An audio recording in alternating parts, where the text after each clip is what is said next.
الحمد للہ رب العالمین والصلاة والسلام علی سید الانبیاء والمرسلین وعلی آلہ وصحبہ اجمعین ومن تبعہم بإحسان الی یوم الدین، اما بعد۔ محترم حضرات، آج کا ہمارا یہ درس تفسیر قرآن کا آخری درس ہے، اور آج ہم قرآن مجید کے 29ویں اور 30ویں پارے کی کچھ منتخب آیات کی تفسیر آپ کے سامنے پیش کریں گے۔ 29ویں پارے کی شروعات میں اللہ تبارک و تعالیٰ نے زندگی اور موت کی پیدائش کا مقصد بتایا کہ زندگی اور موت کو ہم نے کیوں بنایا۔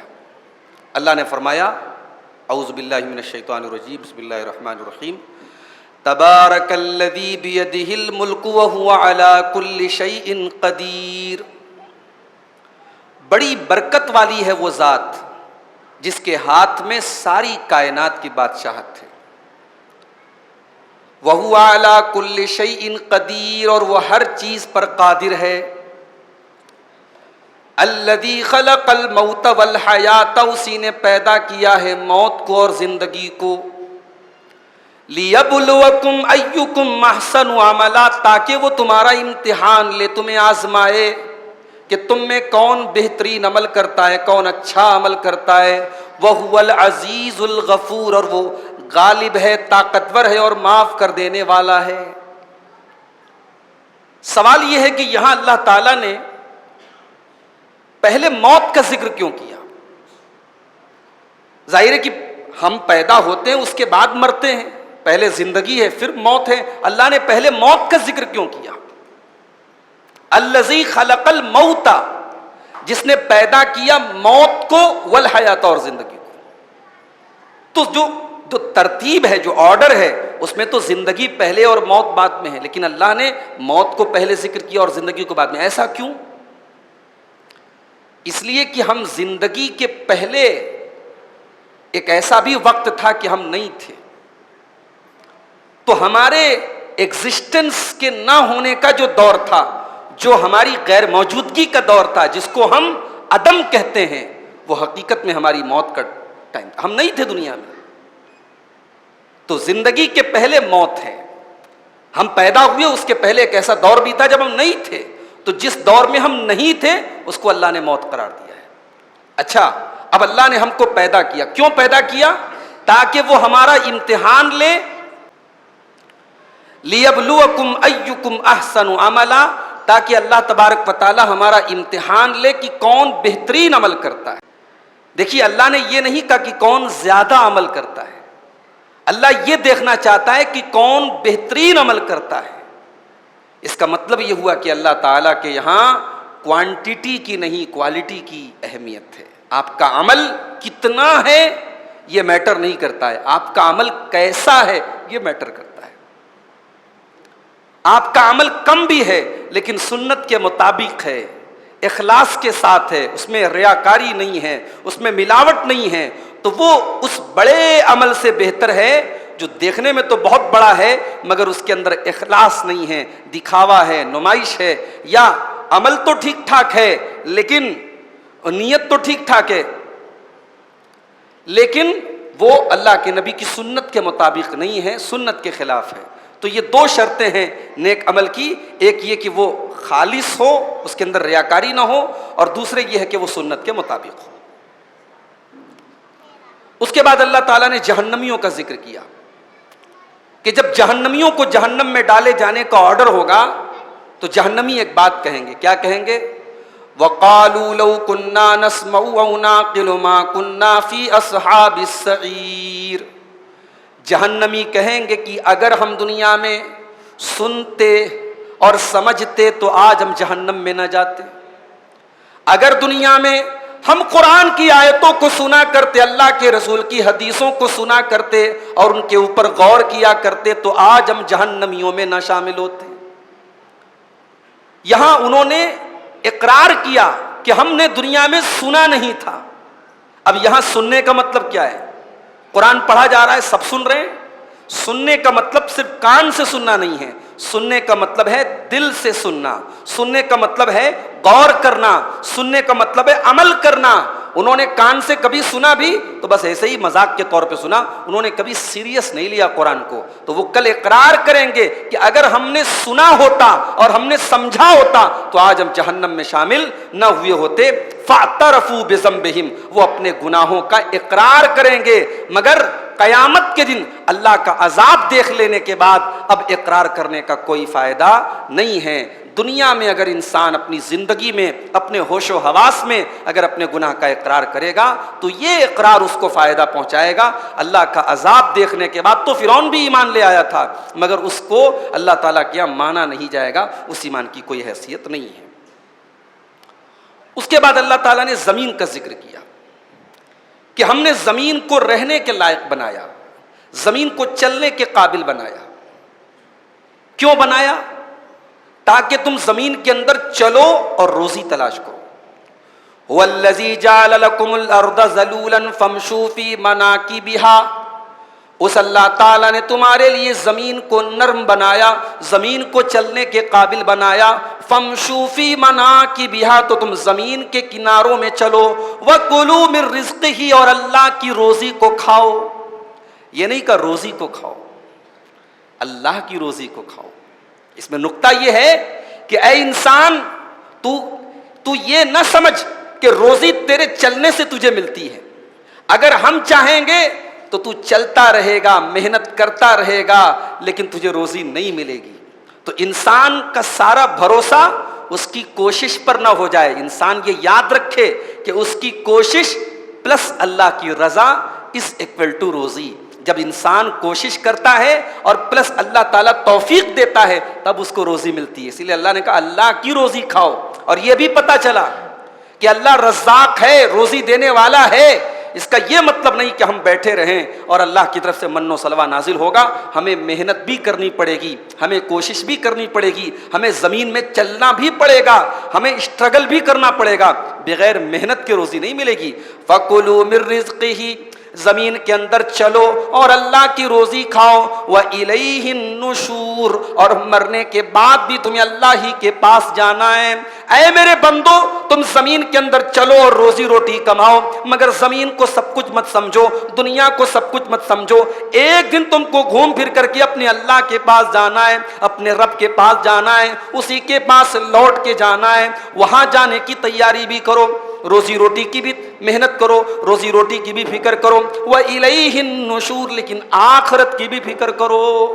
آخرت کی طرف بھی اللہ تعالیٰ نے اشارہ کر دیا۔ اس کے بعد اللہ تعالیٰ نے قلم کی قسم کھائی۔ قلم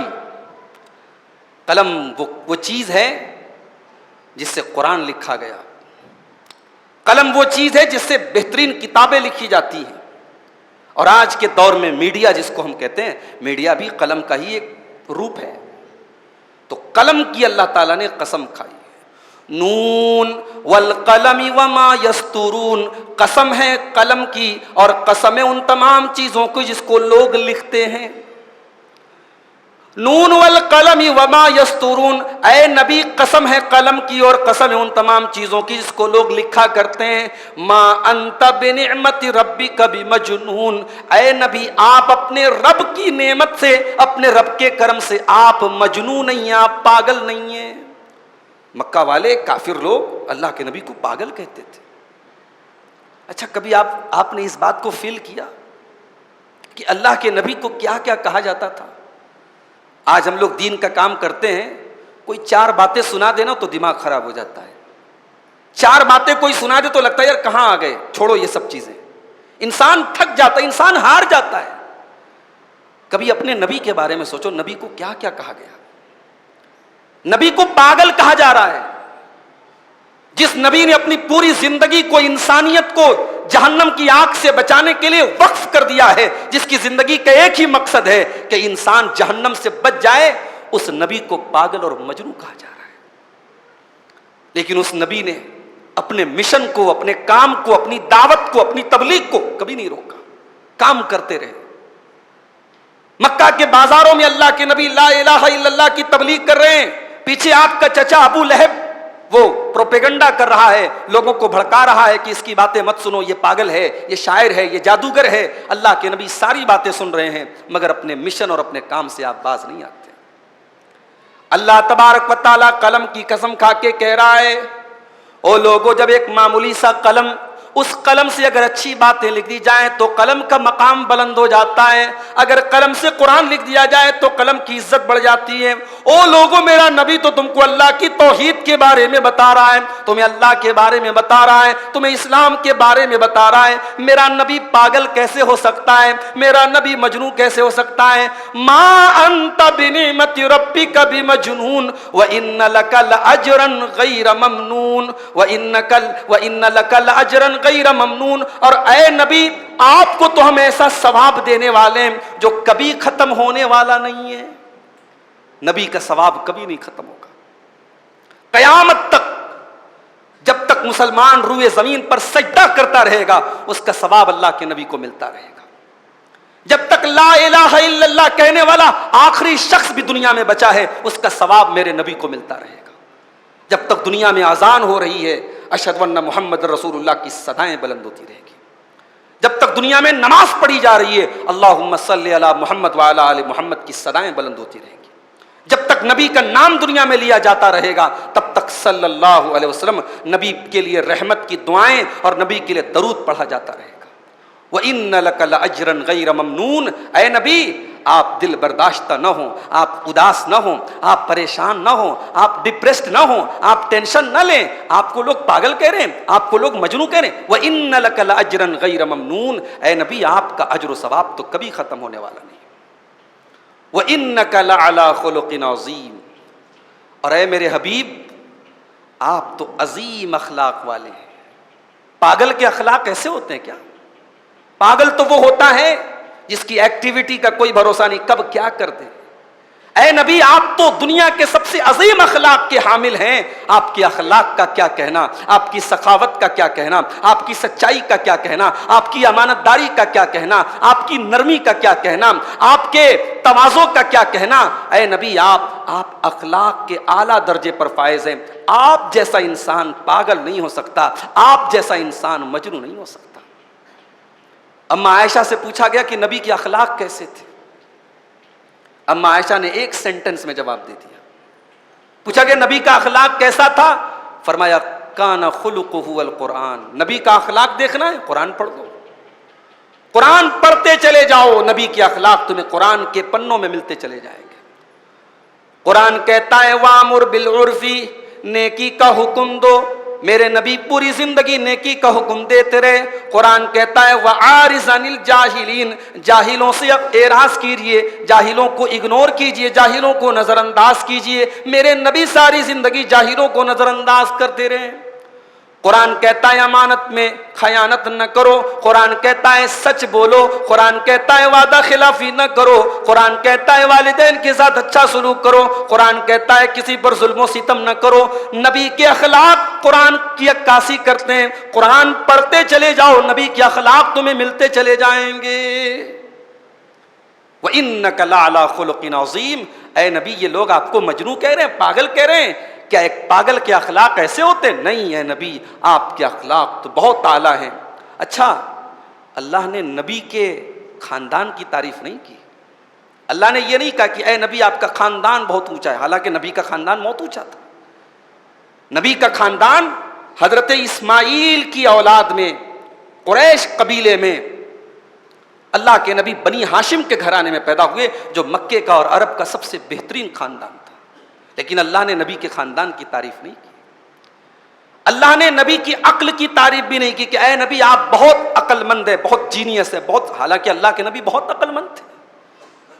اللہ نے تعریف کی ہے تو نبی کے اخلاق کی تعریف کی ہے۔ اس میں نقطہ یہ ہے، اس میں پوائنٹ یہ ہے کہ اخلاق یہ خاندان سے بڑی چیز ہے، اخلاق یہ آپ کی عقل سے بڑی چیز ہے۔ آپ بہت جینیس نہیں ہیں، آپ بہت بڑے خاندان کے نہیں ہیں، آپ کی برادری بہت اعلیٰ نہیں ہے، آپ کا نسب بہت اونچا نہیں ہے، لیکن اگر آپ کا اخلاق اچھا ہے تو قیامت کے دن آپ کی ایک ویلیو ہوگی، ایک اہمیت ہوگی۔ اللہ کے نبی فرماتے ہیں کہ قیامت کے دن اللہ کے یہاں ترازو کے اوپر، میزان کے اوپر سب سے زیادہ بھاری اگر کوئی چیز ہوگی تو انسان کے بہترین اخلاق ہوں گے۔ اس لیے بھائیوں، اپنے خاندان پہ فخر کرنا چھوڑ دو، اپنی برادری پر فخر کرنا چھوڑ دو، اپنے عقل اور ٹیلنٹ پر فخر کرنا چھوڑ دو۔ اگر اپنانا ہے کوئی چیز، اگر عزت والی کوئی چیز ہے، اگر عظمت والی کوئی چیز ہے، تو اخلاق کو اپنا لو، اپنے نبی کو اسوہ بنا لو، اپنے نبی کو آئیڈیل بنا لو۔ اس کے بعد اللہ تعالیٰ نے ایک واقعہ بیان کیا، باغ والوں کا واقعہ۔ ایک باغ تھا، اس باغ کا جو مالک تھا، جیسے ہی باغ کی فصل پیدا ہوتی تھی وہ غریبوں کو فصل بانٹ دیتا تھا۔ مالک مر گیا، اب باغ کی کمانڈ آ گئی بچوں کے ہاتھ میں۔ اب جب کھیتی کے کٹنے کا ٹائم آیا تو ظاہر ہے کہ ہر سال جب کھیتی کے کٹنے کا ٹائم آتا تھا تو غریب لوگ جو ہوتے تھے، فقیر لوگ، وہ وہاں پہ لائن لگا لیتے تھے کہ بھئی آج ہم کو ملے گا۔ تو یہ جو باغ کا مالک تھا، اس کے جو لڑکے تھے یہ بڑے بخیل اور کنجوس تھے۔ کبھی کبھی ایسا ہوتا ہے کہ باپ جو ہے بہت اللہ کی راہ میں دینے والا ہوتا ہے اور بیٹوں کے دل بہت چھوٹے چھوٹے ہوتے ہیں۔ کبھی اس کا اپوزٹ بھی ہوتا ہے، کبھی ایسا ہوتا ہے باپ بڑے چھوٹے دل کا ہوتا ہے لیکن بیٹوں کو اللہ تعالیٰ سخاوت دے دیتا ہے، ان کا دل بڑا ہوتا ہے۔ ہم نے ایسی بھی مثالیں دیکھی۔ البیک کمپنی کا نام سنا ہے آپ نے؟ آپ کے کرنول کے اندر بھی البیک کا ریسٹورنٹ موجود ہے۔ یہ البیک کی شروعات کہاں سے ہوئی؟ سعودی عرب سے ہوئی۔ سعودی عرب کے ریاض شہر سے اس کی شروعات ہوئی۔ البیک کا جو مالک تھا، جب اس نے البیک شروع کیا تو وہاں جو چکن کا ایک آئٹم بیچتے ہیں جس کو بروست بولتے ہیں، بروست، چکن کو وہ مسالہ وسالہ لگا کے فرائی کرتے ہیں، بڑا لذیذ ہوتا ہے۔ مدینہ کے اندر مسجد نبوی سے کچھ دور پر اس کا آؤٹ لیٹ ہے، ریسٹورنٹ ہے۔ ہم نے بھی اللہ کے فضل و کرم سے اس کو کھایا ہے۔ تو ایک بروست کھا لو تو پیٹ بھر جاتا ہے ماشاءاللہ۔ تو وہ جب اس نے اسٹارٹ کیا البیک کو، تو اس نے ایک بروست کی جو قیمت تھی، اس قیمت میں اس نے یہ طے کیا مالک نے کہ اس کی جو بھی قیمت ہوگی اس میں 1 ریال میں اللہ کے دین کے لیے، غریبوں کے لیے، یتیموں کے لیے، بیواؤں کے لیے میں اس کو الگ کر دوں گا۔ یہ اس کے مالک نے یہ ارادہ کیا۔ اللہ نے بڑی برکت دی، اس کا یہ سلسلہ چلتا رہا، اس کی کمپنی ترقی کرنے لگی، کئی اس کے آؤٹ لیٹ کھلے، پھر اتفاق سے اس کا جو مالک تھا البیک کا، اس کا انتقال ہو گیا۔ اب کاروبار اور بزنس آ گیا اس کے بچوں کے ہاتھ میں۔ اب جن غریبوں کی وہ مدد کرتا تھا، جن یتیم خانوں کی وہ مدد کرتا تھا، جن ٹرسٹ کی وہ ہیلپ کرتا تھا، وہ لوگ البیک کمپنی کے مالک کے بچوں کے پاس آئے اور کہا کہ بھئی آپ کے جو ابو تھے انہوں نے ایک نظام بنایا تھا کہ ہر بروست کی جو سیل ہوتی تھی اس سیل کی قیمت میں 1 دینار وہ اللہ کے راستے میں دیتے تھے۔ اب آپ کے ابو کا تو انتقال ہو گیا، اب ہم آپ کے پاس آئے ہیں، ہم یہ جاننا چاہتے ہیں کہ آپ اپنے ابو کی اس چیز کو قائم رکھیں گے یا بند کر دیں گے؟ بند کر دیں گے تو ہم مایوس ہو کے چلے جائیں گے، قائم رکھیں گے تو اس کو بھی کلیئر ہو جانا چاہیے۔ تو البیک کمپنی کے مالک کے بیٹوں نے کہا ہمارے والد کتنا دیتے تھے؟ بولے 1 بروست کی پرچیز کی قیمت پر 1 ریال وہ اللہ کے راستے میں دیتے تھے۔ کہا کہ ہم اپنے والد کی اس روش کو قائم رکھیں گے، لیکن ہم اس کو ڈبل کر دیتے۔ ہمارے والد 1 ریال دیتے تھے، ہم 2 ریال دیں گے۔ اللہ اکبر۔ بچے اپنے باپ سے 1 قدم آگے نکلے، انہوں نے کہا ہم 2 ریال دیں گے، اور اللہ تبارک و تعالیٰ نے بچوں کے اس جذبے کو ایسا قبول کیا، چند سالوں میں البیک پورے سعودی میں نہیں، آج پوری دنیا میں اس کا ایک نام ہو گیا اور آج ایک برانڈ بن گیا، اور اللہ نے بہت ترقی دی ان کے کاروبار میں۔ تو کبھی ایسا بھی ہوتا ہے۔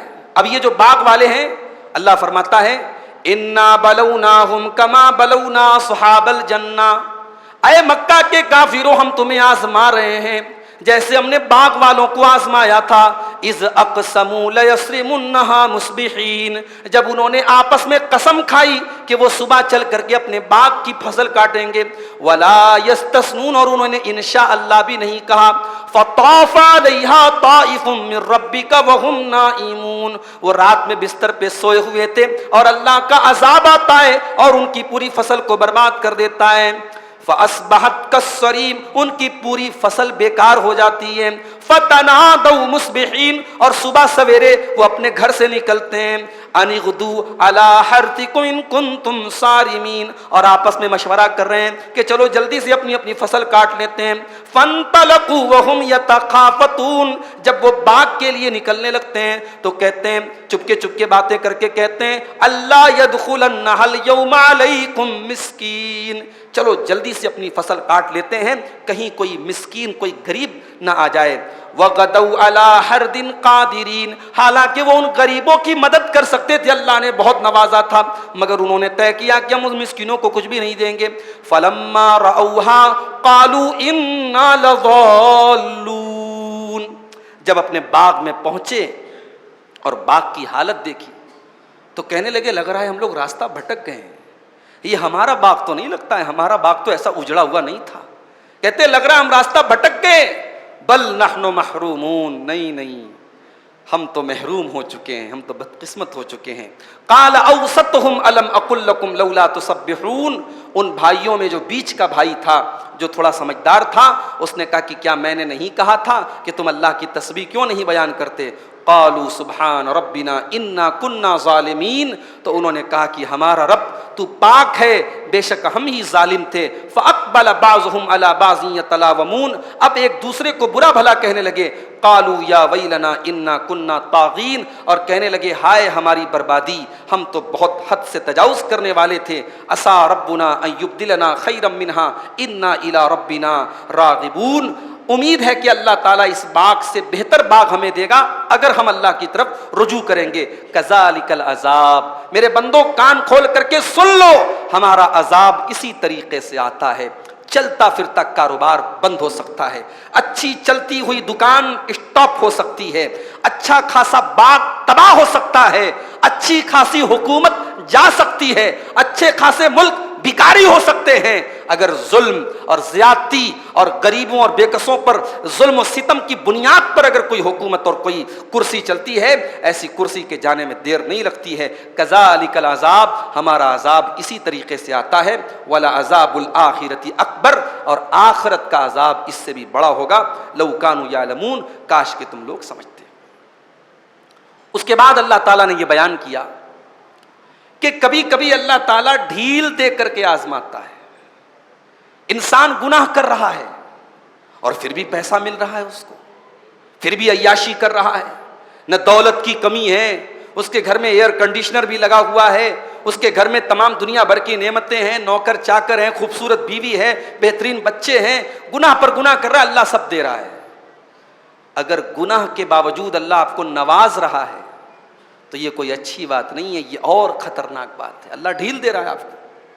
اللہ فرماتا ہے فَذَرْنِي وَمَن يُكَذِّبُ بِهَذَا الْحَدِيثِ، اے نبی جو اس قرآن کو جھٹلا رہا ہے، جو اس قرآن کا انکار کر رہا ہے، اے نبی آپ مجھے چھوڑ دیجئے اور اس کو چھوڑ دیجئے۔ سَنَسْتَدْرِجُهُم مِّنْ حَيْثُ لَا يَعْلَمُونَ، ان قریب ہم ان کی ایسی پکڑ کریں گے وہ سوچ بھی نہیں سکتے، ہم ڈھیل دینے کے بعد اس طریقے سے ان کو پکڑیں گے انہوں نے سوچا بھی نہیں ہوگا۔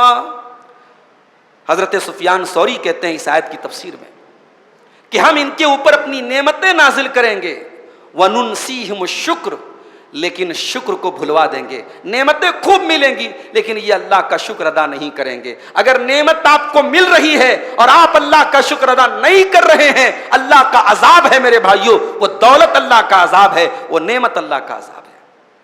اور امام حسن بصری کہتے ہیں کہ کتنے ایسے لوگ ہیں جن کی بڑی تعریف ہو رہی ہے، بڑی ستائش ہو رہی ہے، بڑا نام ہے سماج میں ان کا، وہ گناہ کے کام کر رہے ہیں اور پھر بھی بڑا دبدبا ہے ان کا، ایسے لوگ دھوکے میں پڑے ہوئے ہیں۔ کتنے لوگ ہیں جن کے گناہوں پر اللہ نے پردہ ڈال دیا ہے اور وہ سمجھ رہے ہیں کہ صاحب میں تو اتنے بڑے بڑے کام کر رہا ہوں اور میری عزت بھی قائم ہے، سماج میں میرا نام بھی چل رہا ہے، جبکہ اللہ نے پردہ ڈال کے رکھا ہے۔ اللہ کے ڈالے ہوئے پردے کی وجہ سے وہ دھوکے میں پڑے، نہیں میرے بھائی، اللہ کے پردے سے دھوکے میں نہ پڑو۔ اگر آج اللہ نے پردہ ڈال رکھا ہے آپ کے گناہوں پر، اللہ جب چاہے وہ پردہ چاک کر سکتا ہے، ننگا کر سکتا ہے ہمیں اور آپ کو، ذلیل کر سکتا ہے ہمیں اور آپ کو۔ اس لیے گناہوں کی دنیا سے باز آ جاؤ، اللہ کی نافرمانی سے باز آ جاؤ۔ سنستدرجہم من حیث لا یعلمون، جس دن اللہ پکڑے گا اس دن آپ کو احساس بھی نہیں ہوگا کہ اللہ کی پکڑ کہاں سے آ رہی ہے۔ اس کے بعد قیامت کے دن کا نقشہ کھینچا گیا. قیامت کے دن اللہ تعالیٰ نیک لوگوں کا نام اعمال ان کے رائٹ ہینڈ میں داہنے ہاتھ میں دے گا اور برے لوگوں کا نام اعمال بائیں ہاتھ میں دے گا. اب جو بائیں ہاتھ والے ہوں گے ان کا کیا حال ہوگا؟ وَأَمَّا مَنْ أُوتِيَ كِتَابَهُ بِشِمَالِهِ، جن کا نام اعمال ان کے بائیں ہاتھ میں دیا جائے گا. فَيَقُولُ يَا لَيْتَنِي لَمْ أُوتَ كِتَابِيَهْ، وہ کہیں گے اے کاش میری کتاب مجھے نہ دی گئی ہوتی.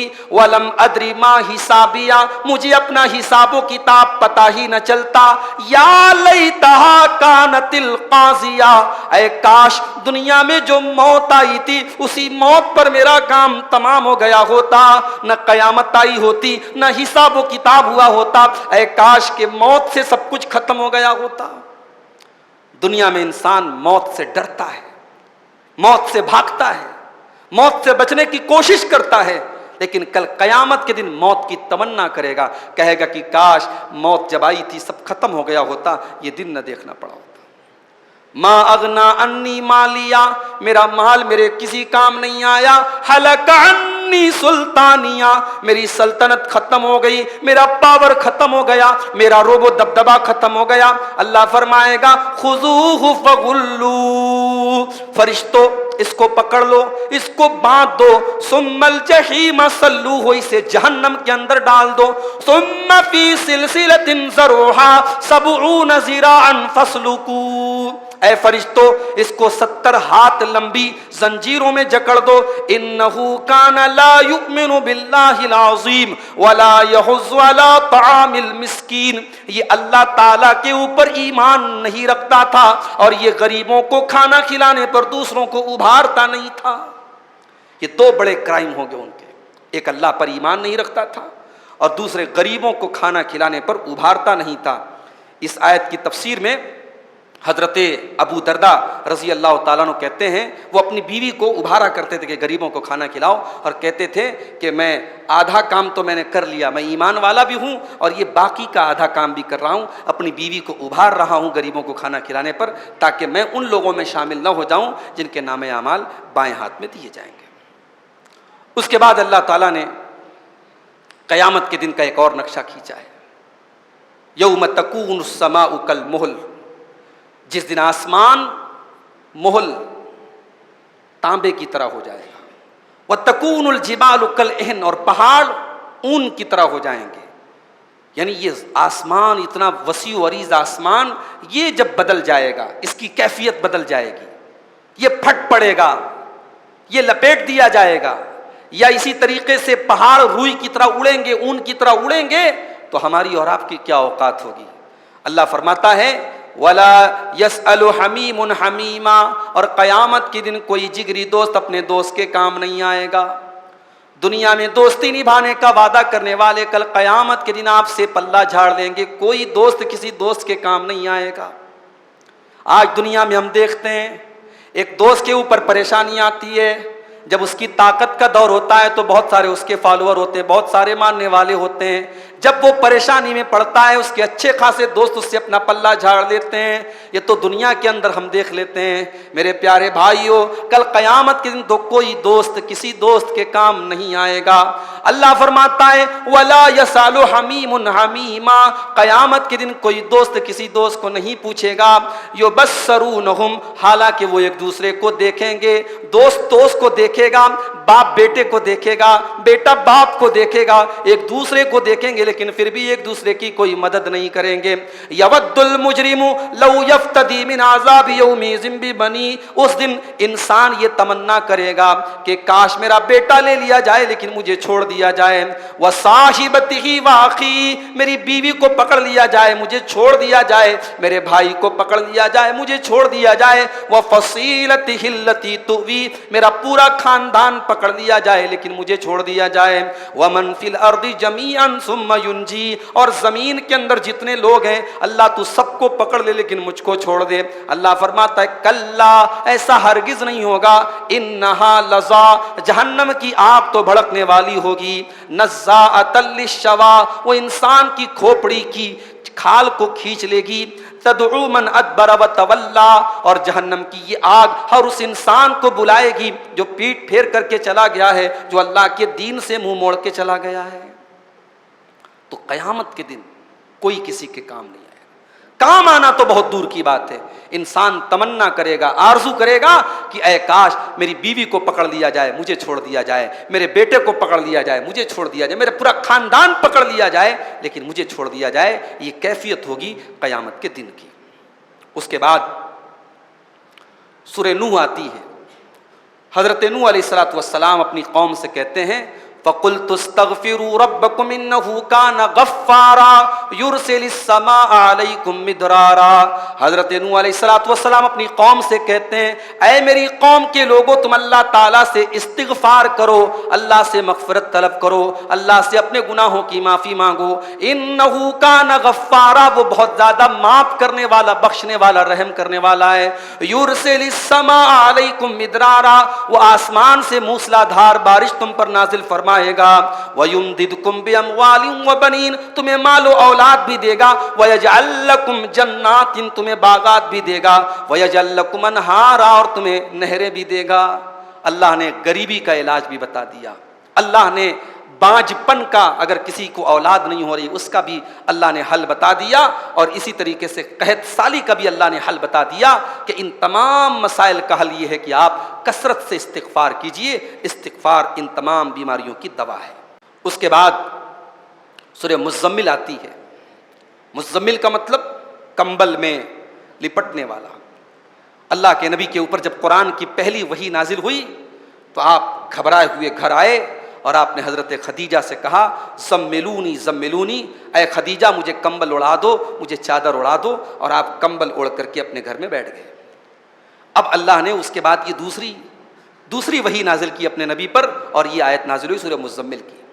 یا ایھا المزمل، اے کمبل میں لپٹے ہوئے میرے نبی، اے کمبل کو لپیٹنے والے میرے نبی، قم اللیل الا قلیلا، اے نبی آپ رات میں قیام اللیل کیجئے، رات میں اللہ کی بارگاہ میں قیام کیجئے، الا قلیلا، پوری رات آپ قیام کیجئے، تھوڑا سا حصہ آپ آرام کیجئے، باقی پوری رات آپ قیام کیجئے۔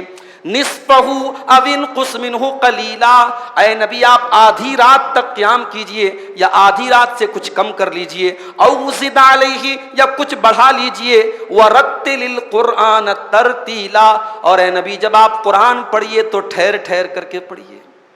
قرآن کے پڑھنے کا بھی ایک اصول ہے میرے بھائی، یہ نہیں کہ قرآن جیسے جی چاہے پڑھو، قرآن کو ترتیل کے ساتھ پڑھا جائے، قرآن کو ٹھہر کر کے پڑھا جائے۔ یہ جو قرآن شبینہ کی شکل میں ہو رہا ہے، ایک دن میں پورا قرآن پڑھا جا رہا ہے، معاف کیجئے یہ قرآن کی بے حرمتی ہے، یہ قرآن کے ساتھ مذاق ہے۔ آپ دیکھ لیجئے کیسے قرآن پڑھا جا رہا ہے، پڑھنے والے کو خود پتا نہیں کہ میں کیا پڑھ رہا ہوں، سننے والا تو ڈیسائیڈ ہی نہیں کر سکتا کہ کون سا پارا پڑھا جا رہا ہے، کون سی سورت پڑھی جا رہی ہے۔ یہ میرے نبی کا طریقہ نہیں تھا میرے بھائی، میرے نبی تو ہر آیت پر ٹھہر کر کے پڑھتے تھے۔ عذاب کی آیت آتی تھی، آپ اللہ کے عذاب سے پناہ طلب کرتے تھے۔ رحمت کی آیت آتی تھی، اللہ کی رحمت کا سوال کرتے تھے۔ جنت کی آیت آتی تھی، جنت کا سوال کرتے تھے۔ جہنم کی آیت آتی تھی، جہنم سے اللہ کی پناہ طلب کرتے تھے۔ ورتل القرآن ترتیلا، اے نبی آپ قرآن کو ٹھہر کر کے پڑھیے۔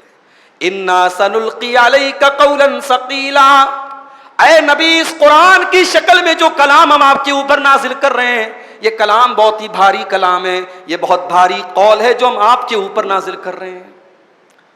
قیامت کا دن بہت بھاری دن ہوگا، اللہ نے قیامت کے دن کو یومن ثقیلا کہا ہے، قیامت کا دن بھاری دن ہوگا، اور قرآن کو اللہ نے قولن ثقیلا کہا ہے۔ قرآن بھاری کلام ہے، تو بھاری دن کی پریشانی سے اگر بچنا ہے تو بھاری کلام کو اپنا لو، اگر یومن ثقیلا کی پریشانیوں سے بچنا ہے تو قولن ثقیلا کو سینے سے لگا لو، قرآن کو سینے سے لگا لو، قرآن پر عمل کرنا شروع کر دو، قرآن کو پڑھنا شروع کر دو۔ قیامت کے دن کی سختی سے اگر کوئی چیز آپ کو بچائے گی تو قرآن پر عمل بچائے گا۔ اس کے بعد اللہ نے فرمایا کہ جب جنتی جنت میں جائیں گے تو اللہ تعالیٰ ایک ایسی صورت پیدا کرے گا کہ جنتیوں کے سامنے جہنمی نظر آئیں گے، حالانکہ جنت کہیں اور ہے، جہنم کہیں اور ہے، مگر اللہ تعالیٰ ایسی صورت پیدا کر دے گا کہ فیس ٹو فیس ایک دوسرے کو دیکھیں گے۔ اب جب جہنمی جنتیوں کو دیکھیں گے کہ ہم تو آگ میں جل رہے ہیں، ہم تو زقوم کا درخت کھا رہے ہیں، ہمارے اوپر تو کھولتا ہوا پانی ڈالا جا رہا ہے، اور یہ مزے میں دودھ کی شہد کی اور جو ہے شراب کی نہروں سے فائدہ اٹھا رہے ہیں، اور جنت میں آرام سے ٹھنڈی ٹھنڈی ہواؤں میں جی رہے ہیں۔ تو ظاہر ہے جو تکلیف ہوگی جہنمیوں کو وہ تو ہوگی، ایک نفسیاتی تکلیف ہوگی، ایک مینٹل تکلیف ہوگی، ایک سائیکولوجیکل تکلیف ہوگی کہ ہمارے ساتھ اتنی پریشانی اور یہ اتنی نعمت اور سکھ میں ہے۔ تو پھر جنتی اپنے جہنمی بھائیوں سے پوچھیں گے کہ تم جہنم میں کیسے چلے گئے، جن سے ان کی جان پہچان ہوگی ان سے پوچھیں گے کہ بھائی تم جہنم میں کیسے چلے گئے، ما سلککم فی سقر، تم سقر کے اندر کیسے چلے گئے، تم جہنم کے اندر کیسے چلے گئے؟ تو جہنمی کیا جواب دیں گے؟ قالوا لم نک من المصلین ولم نک نطعم المسکین وکنا نخوض مع الخائضین۔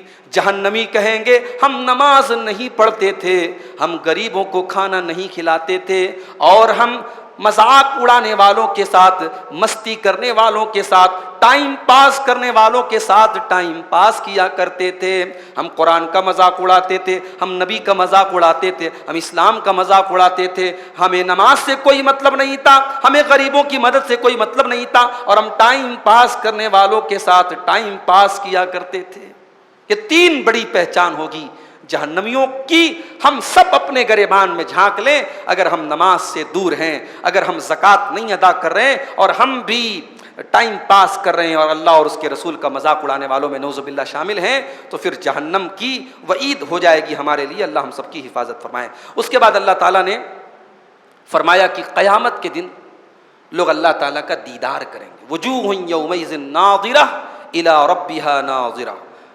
قیامت کے دن کچھ چہرے بالکل فریش ہوں گے، ان کے اوپر کوئی تھکاوٹ نہیں ہوگی، کوئی ڈسٹ نہیں ہوگا، کوئی پریشانی کے آثار نہیں، بالکل اطمینان سے بالکل فریش چہرے ہوں گے، تر و تازہ چہرے ہوں گے۔ الی ربہا ناظرہ، اور وہ چہرے اپنے رب کا دیدار کریں گے۔ اللہ کے نبی فرماتے ہیں، صحیح مسلم کی روایت ہے، کہ جب جنتی جنت میں جائیں گے تو اللہ تعالیٰ کہے گا کہ کچھ اور چاہیے، تریدون شیئا ازیدکم، کچھ اور چاہیے؟ تو جنتی کہیں گے کہ اے اللہ، کیا تو نے ہمارے چہروں کو روشن نہیں کر دیا؟ کیا تو نے ہم کو جنت میں داخل نہیں کر دیا؟ کیا تو نے ہم کو جہنم سے نہیں بچا لیا؟ تو اس کے بعد اللہ تبارک و تعالی حجاب ہٹائے گا، پردہ ہٹائے گا۔ فما اعطوا شیئا احب الیہم من النظر الی ربہم۔ اللہ کے نبی فرماتے ہیں کہ جنتیوں کو اس سے بہترین کوئی چیز نہیں ملے گی، انہیں اپنے رب کا دیدار کرنے کا موقع ملے گا۔ جنتی اپنے رب کا دیدار کریں گے، اور یہی وہ بات ہے جس کو اللہ تعالیٰ نے سورہ یونس کی آیت نمبر 26 میں فرمایا کہ للذین احسنوا الحسنى وزیادہ، کہ نیکی کرنے والوں کو اللہ تعالیٰ خوبصورت جنت بھی دے گا اور ایکسٹرا ایک چیز دے گا۔ وہ ایکسٹرا ایک چیز کیا ہوگی؟ وہ اللہ تعالیٰ کا دیدار ہوگا۔ اللہ تعالیٰ ہم سب کو اپنا دیدار جنت میں عطا فرمائے۔ میرے بھائیوں، رب العالمین کا دیدار یہ ایک عقیدہ ہے ہمارا کہ جنتی آخرت میں اللہ تعالیٰ کا دیدار کریں گے۔ ہاں، دنیا میں دنیا کی آنکھوں سے کوئی اللہ تعالیٰ کا دیدار نہیں کر سکتا۔ جو یہ بات عوام میں مشہور ہے کہ معراج کے موقع پر اللہ کے نبی نے اللہ تعالیٰ کا دیدار کیا، وہ بات صحیح نہیں ہے۔ اللہ کے نبی سے پوچھا گیا کہ کیا آپ نے اپنے رب کو دیکھا ہے؟ اللہ کے نبی نے فرمایا نور انا اراہ، اللہ تعالیٰ تو ایک نور ہے، میں اس کو کیسے دیکھ سکتا ہوں؟ یعنی دنیا کی آنکھ سے میں اس کو نہیں دیکھ سکتا۔ اور اسی لیے حضرت عائشہ کہتی ہیں کہ جو یہ کہتا ہے کہ محمد صلی اللہ علیہ وسلم نے اپنے رب کا دیدار کیا ہے، وہ جھوٹ بول رہا ہے، اس لیے کہ اللہ قرآن میں کہتا ہے لا تدرکہ الابصار، دنیا کی آنکھیں اللہ کا ادراک نہیں کر سکتی، اللہ کو دیکھ نہیں سکتی۔ اسی لیے موسیٰ علیہ السلام نے جب اللہ تعالیٰ کا دیدار کرنے کی خواہش ظاہر کی تو اللہ نے فرمایا لن ترانی، اے موسیٰ تم مجھے ہرگز نہیں دیکھ سکتے۔ تو دنیا کی آنکھ سے کوئی اللہ تعالیٰ کو نہیں دیکھ سکتا، آخرت میں اللہ تعالیٰ اہل جنت کو اپنا دیدار کرائے گا۔ اس کے بعد اللہ تعالیٰ نے جنتیوں کی کچھ پہچان بتائی، جنتی لوگوں کی کچھ کوالٹیز بتائی۔ اللہ نے فرمایا یوفون بالنذر، جنتی لوگ نذر کو پورا کرنے والے ہوں گے۔ وہ جس بات کی نذر مانیں گے اپنی نذر کو پورا کریں گے، نذر کو پورا کریں گے۔ مثال کے طور پر آپ نے نذر مانی کہ اگر میرا کاروبار اچھا چل گیا میں 3 دن روزہ رکھوں گا، اگر مجھے بیٹا ہو گیا میں عمرہ کروں گا، اگر میری ماں کی طبیعت ٹھیک ہو گئی میں 10 مسکینوں کو کھانا کھلاؤں گا۔ اس طریقے کی آپ نے نذر مانی، مان سکتے ہیں آپ، نظر ماننا جائز ہے، اور نظر اگر آپ نے مان لیا ہے اور وہ کام ہو گیا ہے تو پھر نظر کو پورا کرنا واجب ہے، ضروری ہے۔ تو جب اللہ کے نیک بندے نظر کو پورا کرتے ہیں، جبکہ نظر ان کے اوپر کمپلسری نہیں تھی، انہوں نے خود سے اپنے اوپر فرض کیا تھا، تو جو چیز ان کے اوپر فرض نہیں تھی اس کو انہوں نے اپنے اوپر فرض کیا اور اس کو پورا کر رہے ہیں، تو جو چیز اللہ نے ان کے اوپر فرض کی ہے، کیا وہ نماز نہیں پڑھ رہے ہوں گے؟ کیا وہ زکوٰۃ نہیں دے رہے ہوں گے؟ کیا وہ روزہ نہیں رکھ رہے ہوں گے؟ اللہ تعالیٰ نے نظر کا ذکر کر کے یہ اشارہ دے دیا کہ جب میرے جنتی بندے نظر کو پورا کر رہے ہیں، جو چیز فرض نہیں تھی اس کو اپنے اوپر فرض کر رہے ہیں، تو جو چیزیں آلریڈی فرض ہیں اس کو تو وہ ادا کریں گے ہی کریں گے۔ وَيَخَافُونَ يَوْمًا كَانَ شَرُّهُ مُسْتَطِيرًا، وہ اس دن سے ڈریں گے، وہ اس دن سے ڈرتے ہیں جس دن کی برائی پھیلی ہوئی ہے۔ وَيُطْعِمُونَ الطَّعَامَ عَلَىٰ حُبِّهِ مِسْكِينًا وَيَتِيمًا وَأَسِيرًا، اور وہ کھانا کھلاتے ہیں مال کی محبت کے باوجود، مال کی محبت کے باوجود۔ اللہ نے یہ کہا، یہ نہیں کہا کہ ان کے اندر مال کی محبت نہیں ہوتی، مال کی محبت تو نیچرل چیز ہے، مال کی محبت کے باوجود وہ کھانا کھلاتے ہیں۔ کس کو کھلاتے ہیں؟ مسکینا و یتیما و اسیرا، مسکین کو کھلاتے ہیں، غریب جس کو کہتے ہیں مسکین، اور یتیم اور قیدیوں کو کھلاتے ہیں۔ اور جب کھانا کھلاتے ہیں تو کیا کہتے ہیں؟ انما نطعمکم لوجہ اللہ، ہم تمہیں اللہ تعالیٰ کو راضی کرنے کے لیے کھانا کھلاتے ہیں۔ لا نرید منکم جزاء ولا شکورا، ہم تم سے کوئی بدلہ نہیں مانگتے، ہم تم سے کوئی شکریہ نہیں مانگتے۔ اس لیے صدقہ کرنے کے بعد جس کو آپ صدقہ دے رہے ہیں اس سے یہ ڈیمانڈ مت کیجیے کہ میرے حق میں دعا کرو، وہ خود سے دعا کر دے، اچھی بات ہے۔ صدقہ دینے کے بعد، مدد کرنے کے بعد ڈیمانڈ کرنا کہ صاحب میرے حق میں دعا کیجیے، یہ مناسب نہیں ہے، یہ اللہ کے نیک بندوں کی پہچان نہیں ہے۔ نیکی کر کے کوئی بدلہ نہیں چاہیے۔ لا نرید منکم جزاء ولا شکورا، تم سے ہمیں کوئی بدلہ نہیں چاہیے، تم ہمارا تھینکس بھی ادا مت کرو، ہمارا شکریہ بھی ادا مت کرو، ہمیں تو اللہ سے بدلہ چاہیے۔ انما نطعمکم لوجہ اللہ، ہم تو تمہیں اللہ کو راضی کرنے کے لیے کھانا کھلا رہے ہیں۔ لا نرید منکم جزاء ولا شکورا، ہمیں تم سے کوئی بدلہ نہیں چاہیے، ہمیں تم سے کوئی شکریہ نہیں چاہیے۔ انا نخاف من ربنا یوما عبوسا قمطریرا، ہم تو اللہ تعالیٰ کے عذاب سے ڈرتے ہیں، ہم تو قیامت کے دن سے ڈرتے ہیں۔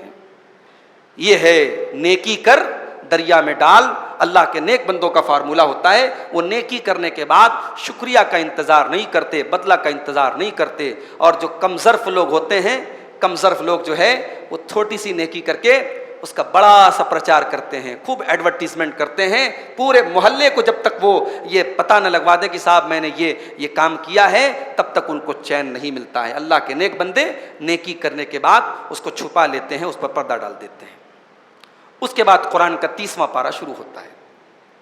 30ویں پارے کے اسٹارٹنگ میں اللہ تعالیٰ نے جہنم کا ذکر کیا۔ اللہ نے فرمایا ان جہنم کانت مرصادا، بے شک جہنم گھات میں بیٹھی ہوئی ہے، جہنم انتظار میں بیٹھی ہوئی ہے، جہنم سب کا ویٹ کر رہی ہے، اور جہنم کے اوپر سے سب کو گزرنا ہے، متقی لوگوں کو بھی گزرنا ہے، اللہ کے نبیوں کو بھی گزرنا ہے۔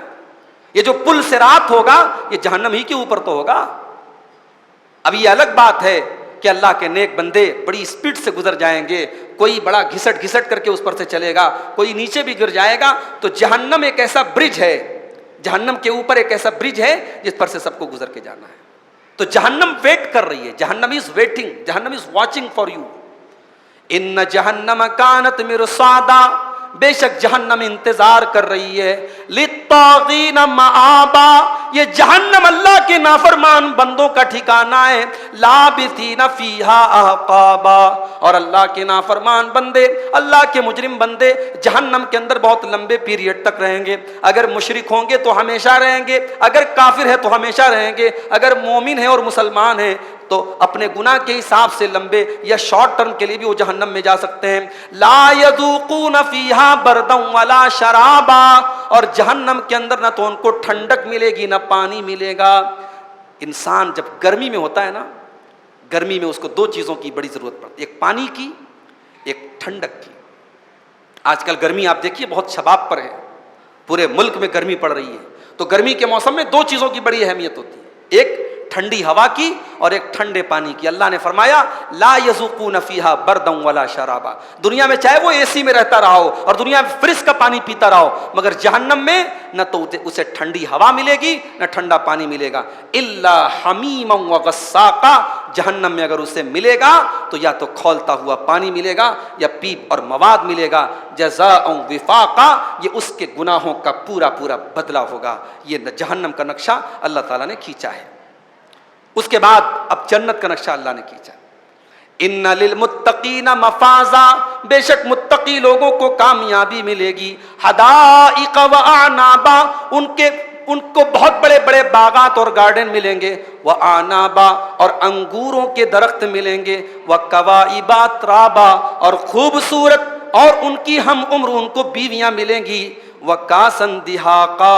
اور جنتی شراب کے بھرے ہوئے جام اور پیالے ملیں گے. لا یسمعون فیہا لغوا ولا کذابا. اور جنت کے اندر وہ کوئی فضول بات نہیں سنیں گے، کوئی جھوٹی بات نہیں سنیں گے. ایک طرف جہنم کا نقشہ اللہ نے کھینچا کہ جہنم میں تکلیف اور ٹارچر کی تمام شکلیں موجود ہوں گی. اب جب جنت کا اللہ نے ذکر کیا تو جنت میں اللہ نے کہا کہ انسان کو تکلیف پہنچانے والی سب سے چھوٹی چیز یہ ہے کہ انسان کے کان کو کوئی ناپسندیدہ چیز سننے کو ملے. آپ کسی اچھی جگہ بیٹھے ہوئے ہیں، خوبصورت جگہ بیٹھے ہیں، وہاں شور ہونے لگے، گالی گلوچ ہونے لگے تو آپ کو برا لگے گا، آپ کو تکلیف ہوگی. تو اللہ کہہ رہا ہے کہ جنت ایسی جگہ ہے جہاں ایک مومن کو تکلیف پہنچانے والی معمولی سے معمولی چیز بھی نہیں ہوگی. لا یسمعون فیہا لغوا ولا کذابا. ان کے کان کو بھی تکلیف پہنچانے والا کوئی نوائز، کوئی شور، کوئی گالی گلوچ، کوئی جھوٹی بات، کوئی غلط بات نہیں ہوگی. اللہ ان کے کانوں کو بھی ان تمام چیزوں سے محفوظ رکھے گا. اس کے بعد اللہ نے فرمایا کہ انا انذرناکم عذابا قریبا. میرے بندو ہم تمہیں اس عذاب سے ڈرا رہے ہیں جو بہت جلدی آنے والا ہے. یوم ینظر المرء ما قدمت یداہ.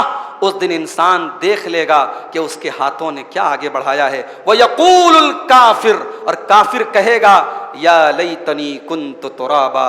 اے کاش کہ میں مٹی ہو گیا ہوتا. آج کل مٹی میں ملانے کی بات بہت زیادہ ہو رہی ہے. قیامت کے دن ایک کافر تمنا کرے گا کہ اے کاش میں مٹی ہو جاتا. یہ کیوں کہے گا؟ صحابہ کہتے ہیں کہ قیامت کے دن جانوروں کو اللہ تعالیٰ جانوروں کے درمیان جو آپس میں جھگڑے ہوتے ہیں ان کا قصاص دلوائے گا. ایک جانور نے دوسرے جانور پر اگر ظلم کیا ہے اللہ جانوروں کو قصاص دلوائے گا اور پھر جہنم سے اللہ تعالیٰ کہے گا کونو ترابا. مٹی ہو جاؤ. تو سارے جانور مٹی ہو جائیں گے. جتنے اینیملز ہیں، جتنے جانور ہیں، سب مٹی ہو جائیں گے. تو کافر یہ منظر جب دیکھے گا اور اللہ کا عذاب جب دیکھے گا تو کافر کیا کہے گا؟ یا لیتنی کنت ترابا. اے کاش کی میں بھی مٹی ہو گیا ہوتا. تو یہ اس دن کے عذاب کی ہیبت ہوگی. آج اگر کوئی کسی کو مٹی میں ملانے کی بات کر رہا ہے تو وہ بات یاد رکھے کہ اگر وہ انسان کفر پر دنیا سے جائے گا تو کل وہ دن بھی اسے دیکھنا پڑے گا. وہ کہے گا کہ یا لیتنی کنت ترابا. اے کاش کی میں بھی مٹی میں مل گیا ہوتا اور میں مٹی ہو گیا ہوتا. اس کے بعد اللہ نے فرعون کا ذکر کیا. حضرت موسیٰ علیہ السلام کو اور حضرت ہارون علیہ السلام کو اللہ نے فرعون کی طرف بھیجا اور کہا کہ جاؤ تم فرعون کو تبلیغ کرو، فرعون کو میرا راستہ بتاؤ، فرعون کو صحیح بات بتاؤ. مگر فرعون تو فرعون تھا، بہت بڑا ظالم تھا. فحشر فنادا. فرعون نے اپنے لشکر کو اکٹھا کیا اور آواز دی. فقال انا ربکم الاعلی. اور فرعون نے کہا کہ میں تمہارا سب سے بڑا رب ہوں، میں تمہارا رب اعلیٰ ہوں، تمہارا سب سے بڑا رب ہوں. فَأَخَذَهُ اللَّهُ نَكَالَ الْآخِرَةِ وَالْأُولَى. اللہ نے فرعون کا ایسا انجام کر دیا کہ وہ پہلے کے لوگوں کے لیے بھی اور بعد میں آنے والوں کے لیے بھی نمونہ بن گیا. فرعون عبرت بن گیا. فرعون کی ڈیڈ باڈی کو آج بھی اللہ تعالیٰ نے سیو کر کے رکھا ہے دنیا کو یہ بتانے کے لیے کہ دیکھو اپنے آپ کو رب کہنے والا اور انا ربکم الاعلی کی صدائیں بلند کرنے والا فرعون، اس کی منحوس کی شکل آج بھی دیکھ لو. یہ وہ انسان ہے جو اپنے آپ کو رب کہتا تھا. اللہ نے ڈبو ڈبو کر کے مارا ہے اس کو، پانی میں ڈوب ڈوب کر کے مرا ہے، تڑپ تڑپ کے مرا ہے. ایسے ایسے تو رب گزرے ہیں دنیا میں اپنے آپ کو رب کہنے والے. فَأَخَذَهُ اللَّهُ نَكَالَ الْآخِرَةِ وَالْأُولَى. اللہ نے فرعون کو عبرت بنا دیا. ان فی ذلک لعبرۃ لمن یخشی. اے دنیا کے فرعونوں، اے دنیا کے ظالموں، اے دنیا کے نمرودوں، اے مجبوروں پر ظلم کرنے والوں، اے غریبوں اور یتیموں اور بیواؤں پر ظلم کرنے والوں، اور اے مجبوروں اور مظلوموں کے ساتھ خون کی ہولی کھیلنے والوں، فرعون کا یہ واقعہ تمہارے سامنے عبرت موجود ہے. ان فی ذلک لعبرۃ لمن یخشی. بے شک اس واقعے کے اندر عبرت ہے ہر اس انسان کے لیے جس کے دل میں اللہ کا ڈر ہو. اس کے بعد اللہ نے کمپیریزن کیا ہے کہ دو ٹائپ کے لوگ ہوتے ہیں، دو ٹائپ کے لوگ ہوتے ہیں، ایک کامیاب ایک ناکام. ناکام کون ہے، کامیاب کون ہے؟ اللہ نے دونوں کی کوالٹیز بیان کر دی. فَأَمَّا مَن طَغَىٰ وَآثَرَ الْحَيَاةَ الدُّنْيَا فَإِنَّ الْجَحِيمَ هِيَ الْمَأْوَىٰ. فَأَمَّا مَن طَغَىٰ، جس نے اللہ کے قانون سے بغاوت کی، جس نے اللہ کے قانون کو توڑا، جس نے اللہ کی شریعت کی بغاوت کی. وَآثَرَ الْحَيَاةَ الدُّنْيَا، اور جس نے آخرت کے اوپر دنیا کو ترجیح دے دی، جس نے دنیا کو سب کچھ سمجھ لیا، جو دنیا سے سیٹسفائیڈ ہو گیا، جس نے آخرت کی کوئی تیاری نہیں کی. فَإِنَّ الْجَحِيمَ هِيَ الْمَأْوَىٰ، اس کا ٹھکانہ جہنم کی آگ ہوگی. وَأَمَّا مَنْ خَافَ مَقَامَ رَبِّهِ، اور جو اللہ تبارک و تعالیٰ کے سامنے کھڑے ہونے سے ڈر گیا، جس کے دل میں یہ احساس پیدا ہو گیا کہ مجھے اللہ کے سامنے کھڑے ہونا ہے. وَنَهَى النَّفْسَ عَنِ الْهَوَىٰ، اور جس نے اپنے نفس کو ہوا سے روک لیا، اپنے نفس کو اس نے ہوا سے روک لیا. ہوا کا مطلب یہ ہوا نہیں جو چلتی ہے. ہوا کا مطلب جس چیز کی طرف آپ کا دل مائل ہو، جس نے اپنی ڈیزائرز کو کنٹرول کر لیا، جس نے اپنی اچھاؤں کو قابو کر لیا، جس نے اپنی خواہشات کو کنٹرول کر لیا. وَنَهَى النَّفْسَ عَنِ الْهَوَىٰ. جانتے ہیں عربی میں ہوا یہوی کا مطلب ہوتا ہے گرنا. ہوا یہوی کا مطلب گرنا، اور اسی سے بنا ہے ہوا. تو نفس کی خواہشات کو عربی میں ہوا کہتے. کیوں؟ کیونکہ عام طور سے انسان کب گرتا ہے؟ جب وہ خواہشات میں پڑ جاتا ہے. انسان عام طور سے اپنی خواہشات میں پڑ کر کے گر جاتا ہے، اور اتنا گرتا ہے کہ کل قیامت کے دن وہ ہاویہ میں چلا جائے گا. ہاویہ یہ جہنم کا ایک نام ہے. تو ہوا کے معنی ہوتے گرنا، اس سے بنا ہے انسان کی اپنی خواہشات. تو اللہ نے کہا کہ جو اپنے رب کے سامنے کھڑے ہونے سے ڈر گیا، وَنَهَى النَّفْسَ عَنِ الْهَوَىٰ، اور اس نے اپنے نفس کو روک لیا خواہشات سے، اپنی خواہشات کو لگام لگا دی، اپنی ڈیزائرز کو کنٹرول کر لیا. فَإِنَّ الْجَنَّةَ هِيَ الْمَأْوَىٰ، ایسے انسان کا ٹھکانہ جنت ہے. اس کے بعد اللہ نے اپنے نبی کو ڈانٹا ہے. آپ یقین کریں گے اللہ قرآن میں اپنے نبی کو ڈانٹ رہا ہے. ایک مرتبہ اللہ کے نبی بیٹھے ہوئے تھے، مکے کے بڑے بڑے چودھری، بڑے بڑے سردار، ابو لہب، شیبہ، عتبہ، ربیعہ سب آئے ہوئے تھے. اللہ کے نبی بڑی محبت سے ان کو سمجھا رہے تھے. اللہ کے نبی یہ چاہتے تھے یہ مکے کے سردار لوگ ہیں، چودھری لوگ ہیں، بڑے لوگ ہیں، یہ ایمان لے آئیں تو اسلام جلدی پھیلے گا، اسلام کا کام جلدی ہوگا. اللہ کے نبی محنت کر رہے تھے. اتنے میں ایک اندھے صحابی جو اسلام لا چکے ہیں، عبداللہ ابن ام مکتوم، وہ چل کر کے آ رہے تھے. عبداللہ ابن ام مکتوم اسلام لا چکے تھے. اب جب اللہ کے نبی نے عبداللہ ابن ام مکتوم کو دیکھا تو اللہ کے نبی کے چہرے پر تھوڑی ناگواری کا اثر ظاہر ہو گیا. آپ کو اچھا فیل نہیں ہوا، آپ نے بیڈ فیل کیا، آپ نے برا لگا آپ کو. آپ نے اپنا چہرہ پھیر لیا. آپ نے یہ ظاہر کیا کہ یہ اس ٹائم کیوں آ رہے ہیں؟ یہ تو میرے صحابی ہو چکے ہیں، یہ تو اسلام لا چکے ہیں، ان کے اوپر مجھے محنت زیادہ نہیں کرنی، محنت تو مجھے ان کے اوپر کرنی ہے. اللہ کے نبی نے زبان سے کچھ نہیں کہا تھا، صرف چہرے کا ایکسپریشن آپ کا بدلا تھا. یہ بات بھی اللہ کو پسند نہیں آئی. اللہ اکبر.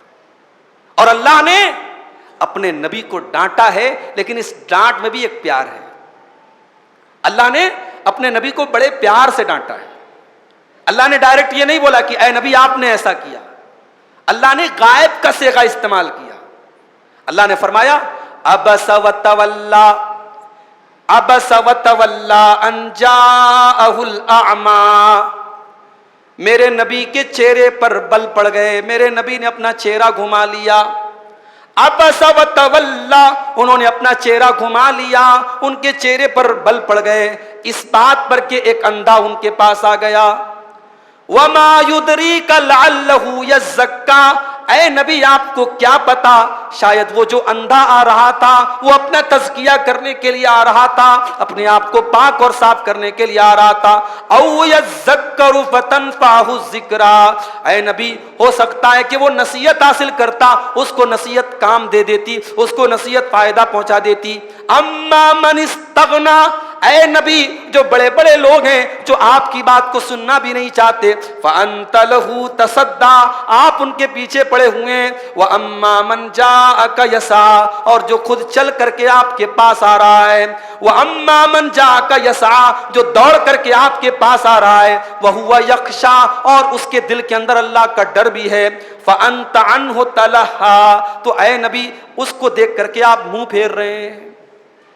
اس طریقے سے اللہ نے اپنے نبی کو ڈانٹا ہے، اور یہ آیتیں بتا رہی ہیں کہ قرآن اللہ کا کلام ہے، یہ قرآن محمد الرسول اللہ کا کلام نہیں ہے، یہ قرآن اللہ کا کلام ہے، اللہ کا سچا کلام ہے۔ اگر یہ نبی کا کلام ہوتا تو قرآن کے اندر یہ آیتیں نہ ہوتی، کیونکہ بظاہر ان آیتوں میں اللہ تعالیٰ اپنے نبی کی ایک غلطی بیان کر رہا ہے، اپنے نبی کی ایک مسٹیک بیان کر رہا ہے، اپنے نبی کی اصلاح کر رہا ہے، اپنے نبی کو سمجھا رہا ہے کہ اے نبی آپ کو ایسا نہیں کرنا چاہیے تھا۔ تو اگر یہ قرآن نبی کا کلام ہوتا تو یہ آیتیں نہ ہوتی۔ یہ آیتیں بتا رہی ہیں کہ قرآن اللہ کا کلام ہے، اور نبی نے پوری ایمانداری کے ساتھ اللہ کا کلام ہمیں اور آپ کو دیا ہے۔ جن آیتوں میں اللہ تعالیٰ نے اپنے نبی کو ڈانٹا بھی ہے، اپنے نبی کی تنبیہ کی ہے، اپنے نبی کو پیار سے کوئی بات سمجھائی بھی ہے، اللہ کے قرآن میں وہ آیتیں بھی موجود ہیں۔ یہ دلیل ہے اس بات کی کہ قرآن اللہ کا سچا کلام ہے۔ اس کے بعد اب وہ صورتیں آتی ہیں جن صورتوں کے بارے میں اللہ کے نبی کہتے کہ ان صورتوں نے مجھے بوڑھا کر دیا، ان صورتوں نے میرے بال سفید کر دیے، ان صورتوں کو پڑھ کر کے میں بوڑھا ہو گیا۔ ان صورتوں کی وجہ سے اللہ کے نبی رویا کرتے تھے، آپ کے بال سفید ہو گئے تھے۔ یہ کون سی صورتیں ہیں؟ اب یہ وقت تو بہت کم ہوتا ہے، پورے پارے کی تفسیر تو نہیں کر سکتے ہم۔ گھر جائیے اور اطمینان سے سورہ تکویر، سورہ انفطار اور سورہ انشقاق، ان تینوں صورتوں کا مطالعہ کر لیجیے۔ ان تینوں صورتوں میں اللہ تعالیٰ نے قیامت کے دن کا نقشہ کھینچا ہے، ایسا لگتا ہے قیامت کے دن کی ویڈیو چل رہی ہے۔ اذا الشمس کورت واذا النجوم انکدرت واذا الجبال سیرت واذا العشار عطلت، جب سورج کو لپیٹ دیا جائے گا، جب ستارے بے نور ہو جائیں گے، جب پہاڑوں کو چلا دیا جائے گا، جب 10 ماہ کی گابن اونٹیوں کو لوگ چھوڑ کے بھاگ جائیں گے، وَإِذَا الْوُحُوشُ حُشِرَتْ، جب جنگلی جانور اکٹھا ہو جائیں گے، شیر اور بکری ایک جگہ اکٹھا ہو جائیں گے، وَإِذَا النُّفُوسُ وَإِذَا الْبِحَارُ سُجِّرَتْ، اور جب سمندروں کو کھولا دیا جائے گا، وَإِذَا النُّفُوسُ زُوِّجَتْ، جب لوگوں کے جوڑے بنا دیے جائیں گے، بے نمازی کے ساتھ، نمازی کے ساتھ، سچا سچوں کے ساتھ، جھوٹا جھوٹوں کے ساتھ، توحید والا توحید والوں کے ساتھ، شرک والا شرک والوں کے ساتھ، اللہ کی راہ میں صدقہ کرنے والا صدقہ کرنے والوں کے ساتھ، کنجوس کنجوسوں کے ساتھ، بخیل بخیلوں کے ساتھ، رذیل رذیلوں کے ساتھ، خبیث خبیثوں کے ساتھ، زانی زانیوں کے ساتھ، چور چوروں کے ساتھ، اللہ سب کے جوڑے بنا دے گا، سب کے گروپ بنا دے گا۔ وَإِذَا النُّفُوسُ زُوِّجَتْ، جب لوگوں کے جوڑے بنا دیے جائیں گے۔ اس کے بعد فرمایا وَإِذَا الْمَوْءُودَةُ سُئِلَتْ، اور جب زندہ زمین میں دفن کی گئی لڑکی سے پوچھا جائے گا بِأَيِّ ذَنبٍ قُتِلَتْ، تجھے کیوں قتل کیا تیرے باپ نے، تجھے کیوں مارا تیرے باپ نے۔ اللہ قاتل سے نہیں پوچھے گا، اللہ مقتول سے پوچھے گا۔ اللہ اس لڑکی سے پوچھے گا تیرا جرم کیا تھا؟ تیرا جرم یہ تھا کہ تو لڑکی تھی، تیرے باپ نے تیری ماں نے تجھے پیٹ میں اس لیے مارا کیونکہ تو لڑکی تھی۔ کبھی جا کر کے یوٹیوب پر دیکھیے ایبارشن کا ویڈیو، بڑا عام ہے آج کے دور میں ایبارشن۔ 1400 سال پہلے جب ہم واقعات پڑھتے ہیں نا تو آنکھوں میں آنسو آ جاتے ہیں، بڑے ظالم لوگ تھے، لڑکیوں کو زندہ زمین میں گاڑ دیتے تھے۔ ان سے بڑے ظالم تو ہم ہیں، وہ کم سے کم بیٹیوں کو پیدا تو ہونے دیتے تھے، وہ دنیا کی شکل تو دیکھتی تھی، وہ دنیا میں چند دن ہی صحیح سانس تو لیتی تھی، اپنے باپ کی شکل تو دیکھتی تھی، اپنی ماں کی شکل تو دیکھتی تھی۔ اے انسان تو کتنا بڑا ظالم ہے، 1400 سال پہلے کے ان ظالموں سے بڑا تو ظالم ہے۔ آج ماں کے پیٹ میں بچیوں کو مارا جاتا ہے۔ اور ایبارشن کا ویڈیو جا کے دیکھیے، جب ایبارشن ہوتا ہے تو اس بچے کے بدن کے ٹکڑے ٹکڑے ہو جاتے ہیں، اس کے گوشت کے پیسز ہو جاتے ہیں، اس کے بدن کا قیمہ بنا دیا جاتا ہے ماں کے پیٹ میں، اس کو بولتے ہیں ابارشن۔ وَإِذَا الْمَوْءُودَةُ سُئِلَتْ، پوچھا جائے گا اس لڑکی سے، بِأَيِّ ذَنبٍ قُتِلَتْ، کیا جرم تھا تیرا، کیا قصور تھا تیرا، کیوں مارا تیرے باپ نے تجھے، کیوں مارا تیری ماں نے تجھے۔ اللہ اس لڑکی سے اس لیے پوچھے گا تاکہ اس کو قتل کرنے والا، اس کا قاتل باپ اور اس کی قاتل ماں، اس کو سمجھ میں آ جائے کہ میں نے کتنا بڑا اپرادھ کیا ہے، میں نے کتنا بڑا کرائم کیا ہے۔ اس کے بعد فرمایا وَإِذَا الصُّحُفُ نُشِرَتْ، جب تمہارے نام اعمال کو پھیلا دیا جائے گا، وَإِذَا السَّمَاءُ كُشِطَتْ، جب آسمان کی کھال کھینچ لی جائے گی، وَإِذَا الْجَحِيمُ سُعِّرَتْ، جب جہنم کو بھڑکا دیا جائے گا، وَإِذَا الْجَنَّةُ أُزْلِفَتْ، اور جب جنت کو اور قریب کر دیا جائے گا، عَلِمَتْ نَفْسٌ مَّا أَحْضَرَتْ، اس دن سب کو پتہ چل جائے گا کہ ہر انسان نے کیا کرتوت کیے ہیں۔ تو قیامت کا ایک نقشہ کھینچا ہے اللہ نے سورہ تکویر کے اندر، سورہ انفطار کے اندر اور سورہ انشقاق کے اندر، اس کو آپ لوگ دیکھ لیجئے گا۔ اس کے بعد اللہ تعالیٰ نے ڈنڈی مارنے والوں کا ذکر کیا۔ ڈنڈی مارتے کون لوگ؟ جو صرف سامان بیچتا ہے، اس کا ترازو گڑبڑ ہے، 1 کلو کی جگہ 900 گرام دے رہا ہے، وہی ڈنڈی مار رہا ہے؟ نہیں، ڈنڈی وہ بھی مار رہی ہے، وہ ساس مار رہی ہے جس کو اپنی بیٹی کے بارے میں جب یہ پتا چلتا ہے کہ میرا داماد میری بیٹی کو گھمانے لے کے گیا ہے، تو بڑی خوشی سے کہتی ہے میرا داماد کتنا اچھا ہے، میری بیٹی کو گھمانے لے کے گیا ہے۔ اور جب بہو کے بارے میں پتہ لگتا ہے کہ بیٹا بہو کو گھمانے لے کے گیا ہے، کہتی ہے بڑا ظالم ہے میرا بیٹا، میری بہو کو گھمانے لے کے گیا ہے۔ یہ ڈبل اسٹینڈرڈ، یہ بھی ڈنڈی مارنا ہے۔ جب ہم یہ پسند نہیں کرتے کہ ہماری بیٹی کو کوئی غلط نظر سے دیکھے، ہماری بیوی کو کوئی غلط نظر سے دیکھے، ہمیں کوئی برا بھلا کہے، ہماری زبان کسی دوسرے کے بارے میں کیوں خراب نکلتی ہے، ہم دوسرے کی عزت پر کیوں نگاہ ڈالتے ہیں، یہ بھی ڈبل اسٹینڈرڈ ہے اور یہ بھی ڈنڈی مارنا ہے۔ اللہ نے فرمایا وَيْلٌ لِّلْمُطَفِّفِينَ، بربادی ہے، جہنم ہے ناپ تول میں کمی کرنے والوں کے لیے، الَّذِينَ إِذَا اكْتَالُوا عَلَى النَّاسِ يَسْتَوْفُونَ، جب سامان لینے کی باری آتی ہے تو پورا پورا لیتے ہیں، وَإِذَا كَالُوهُمْ أَوْ وَزَنُوهُمْ يُخْسِرُونَ، اور جب دینے کا نمبر آتا ہے تو ڈنڈی مارتے ہیں۔ باپ کو یہ شکایت ہے بیٹا میرا حق ادا نہیں کرتا، باپ کو یہ احساس کیوں نہیں کہ میں نے بھی بیٹے کے ساتھ ناانصافی کی ہے، اولاد یہ چاہتی ہے کہ میرا باپ میرا سارا حق ادا کر دے، اولاد یہ کیوں نہیں سوچتی کہ ہم نے اپنے ماں باپ کے ساتھ غلط کیا ہے۔ میرے بھائیوں، جب لینے کی باری آئے تو پورا پورا لیا جائے، اور جب دینے کی بات آئی تو ڈنڈی ماری جائے، یہی ڈبل اسٹینڈرڈ ہے، اور اللہ نے اس کو تطفیف کہا ہے، اس کو ناپ تول میں کمی کہا ہے۔ اللہ نے فرمایا الا يظن اولئک انہم مبعوثون لیوم عظیم یوم یقوم الناس لرب العالمین، اے ناپ تول میں کمی کرنے والو، اے حقوق میں ڈنڈی مارنے والو، تم اس دن کے بارے میں کیوں نہیں سوچتے جس دن تم اللہ کی بارگاہ میں کھڑے ہوگے، رب العالمین کی بارگاہ میں کھڑے ہوگے، اور تمہیں اللہ کو ایک ایک کرتوت کا حساب دینا پڑے گا۔ اس کے بعد گناہوں کا سائیڈ ایفیکٹ بیان کیا اللہ نے۔ گناہوں کا سائیڈ ایفیکٹ کیا ہے؟ کلا بل ران علی قلوبہم ما کانوا یکسبون، گناہ کا سائیڈ ایفیکٹ یہ ہے کہ گناہ کرنے والے کے دل پر ایک لیئر چڑھ جاتی ہے، ایک غلاف چڑھ جاتا ہے، پردہ چڑھ جاتا ہے۔ اللہ کے نبی فرماتے ہیں، ترمذی کی صحیح روایت ہے، جب بندہ کوئی گناہ کرتا ہے نکتت فی قلبہ نکتۃ سودا، اس کے دل پر ایک کالے رنگ کا دھبا ڈال دیا جاتا ہے۔ بندہ اگر توبہ کر لے دھبا ڈیلیٹ ہو جاتا ہے، ایریز ہو جاتا ہے، مٹ جاتا ہے، لیکن بندہ پھر سے گناہ کرے تو وہ دھبے بڑھتے چلے جاتے ہیں، بڑھتے چلے جاتے ہیں، بڑھتے چلے جاتے ہیں، حتی تعلو قلبہ، یہاں تک کہ اس کے دل پر چھا جاتے ہیں اور پورا دل بلیک ہو جاتا ہے، پورا دل کالا ہو جاتا ہے۔ اور یہی وہ پردہ ہے، وہ لیئر ہے جس کا ذکر یہاں اللہ نے کیا، کلا بل ران علی قلوبہم ما کانوا یکسبون، ان کے دلوں پر ان کے گناہوں کا پردہ چڑھ گیا ہے۔ کلا انہم عن ربہم یومئذ لمحجوبون، گناہ کرنے والے اپنے رب کے دیدار سے محروم رہیں گے قیامت کے دن۔ حضرت حسین ابن فضل کہتے ہیں کہ اللہ تبارک و تعالیٰ نے دنیا میں اپنی توحید پر پردہ ڈال دیا، ان کافروں اور مشرکوں کو اللہ کی توحید نظر نہیں آئی، اور آخرت میں اللہ اپنے دیدار سے ان کے اوپر پردہ ڈال دے گا۔ جنہیں دنیا میں توحید نہیں ملی انہیں آخرت میں اللہ کا دیدار بھی نہیں ملے گا۔ اللہ نے فرمایا انہم عن ربہم یومئذ لمحجوبون، قیامت کے دن وہ اللہ کے دیدار سے محروم رہیں گے۔ اس کے بعد اللہ تعالیٰ نے جنت کی شراب کا ذکر کیا. شراب بڑی خراب چیز ہے، نام آتا ہے ذہن میں تو ایک بڑی بری سی ہمارے ذہن میں ایک کیفیت آتی ہے، لیکن یہی شراب جنت میں جو ہوگی وہ لذت کا ایک دوسرا نام ہوگا. وہ جنت کا ایک ایسا ڈرنک ہوگا، اس کے اندر اتنا سرور ہوگا، اتنا مزہ آئے گا، ہم سوچ بھی نہیں سکتے. اور جانتے ہو جنت کی شراب کا نام کیا ہے؟ اس کے کئی نام ہیں. یہاں پر اللہ نے ایک نام ذکر کیا، یسقون من رحیق مختوم. جنتیوں کو ایک ایسی شراب پلائی جائے گی جو سیلڈ ہوگی، مہر بند ہوگی. اسی لفظ سے علامہ صفی الرحمن مبارک پوری رحمۃ اللہ علیہ نے جب سیرت پر کتاب لکھی تو اس کتاب کا نام انہوں نے رکھا الرحیق المختوم. الرحیق المختوم کا مطلب ہوتا ہے the sealed nectar, pack, seal pack شراب. یہ جنت کی شراب کا نام ہے الرحیق المختوم.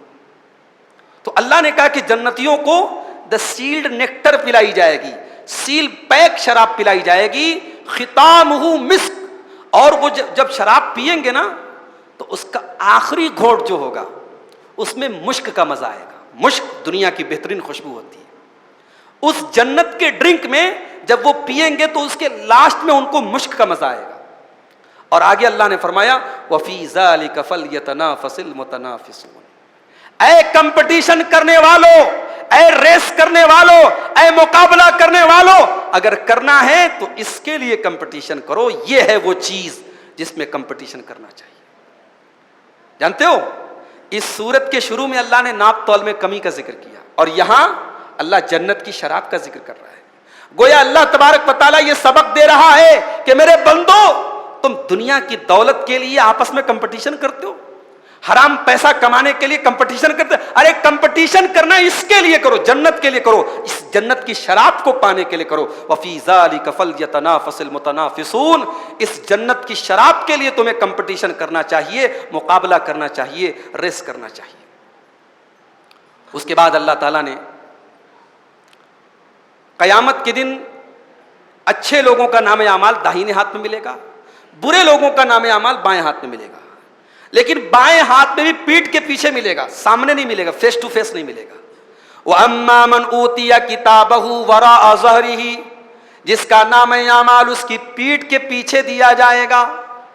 اب یہ بات نہیں سمجھ میں آ رہی کہ داہنے والوں کو تو فیس ٹو فیس ملے گا، یہ بائیں ہاتھ والوں کو پیٹھ کے پیچھے کیوں ملے گا؟ کیونکہ انہوں نے اللہ کے دین سے پیٹھ پھیری تھی، انہوں نے قرآن سے پیٹھ پھیری تھی، انہوں نے نبی کی سنتوں سے پیٹھ پھیری تھی. تو آج اللہ تبارک و تعالیٰ کی بارگاہ میں جب کتاب ملے گی، جب نام اعمال ملے گا تو ان کو فیس ٹو فیس نہیں ملے گا، پیٹھ کے پیچھے ملے گا. اور کہا جائے گا فَسَوْفَ يَدْعُو ثُبُورًا. جیسے ہی اس کا نام اعمال اس کے لیفٹ ہینڈ میں پیٹھ کے پیچھے ملے گا، وہ موت کو پکارے گا، وہ کہے گا کہ ہائے مجھے موت کیوں نہیں آ جاتی. وَيَصْلَىٰ سَعِيرًا. اور جہنم کی آگ میں ڈالا جائے گا. إِنَّهُ كَانَ فِي أَهْلِهِ مَسْرُورًا. He was very happy in his family. یہ اپنے پریوار میں بہت خوش تھا. دنیا میں اپنی فیملی کے ساتھ خوش ہونا گناہ نہیں ہے، مگر فیملی کے ساتھ اتنے خوش ہو جائیں آپ کہ اپنے انجام کو بھول جائیں، آخرت کو بھول جائیں، اتنے مستی میں پڑ جائیں آپ کہ حلال و حرام بھی بھول جائیں، جائز ناجائز بھی بھول جائیں. تو یاد رکھیے یہ جہنمی لوگوں کی نشانی ہے. اللہ نے فرمایا انہ کان فی اہلہ مسرورا. یہ بہت خوش تھا اپنی فیملی میں. انہ ظن ان لن یحور. یہ سمجھتا تھا کہ مرنے کے بعد دوبارہ لوٹنا نہیں ہے. بلا ان ربہ کان بہ بصیرا. ہرگز نہیں، تیرا رب جانتا تھا، تیرا رب دیکھ رہا تھا، اور آج تو اپنے انجام کو پہنچ چکا ہے. اس کے بعد اصحاب الاخدود کا واقعہ بیان کیا گیا.